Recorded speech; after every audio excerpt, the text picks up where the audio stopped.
দিয়ে দে আপনার কাছে সবার কাছে এহেনি অনুরোধ আমি সরকারি সবার কাছে আমার এহেনি একটা অনুরোধ আমার ছেলে যেন সুস্থভাবে জীবিতভাবে আর ছেলে ফেলে দে আমি সবার কাছে আমি মিনতি করি।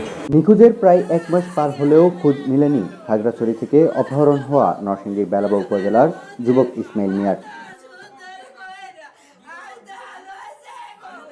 এই নিয়ে সংবাদ সম্মেলন করেছে ভুক্তভোগী পরিবার।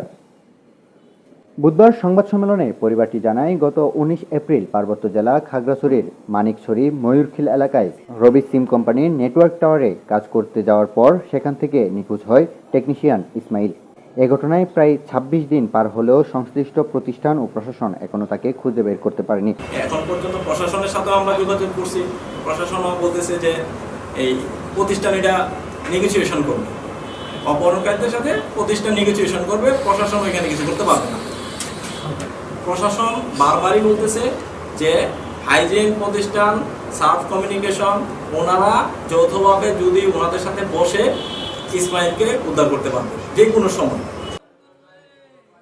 তারা বলেন, নিখোঁজ ইসমাইল রবি নেটওয়ার্ক আজিয়াটা লিমিটেডের আওতাধীন ই.কো বাংলাদেশ লিমিটেডের অধীনে সার্চ কমিউনিকেশনে টাওয়ার টেকনিশিয়ান হিসেবে কর্মরত ছিলেন।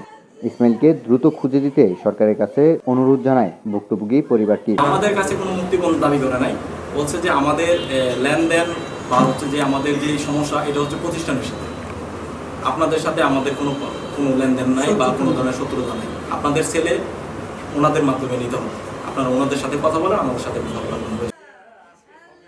এই সময় সংবাদ সম্মেলনে নিখোঁজ ইসমাইলের বাবা, মা, ভাই, বোন সহ পরিবারের অন্যান্য সদস্যরা উপস্থিত ছিলেন।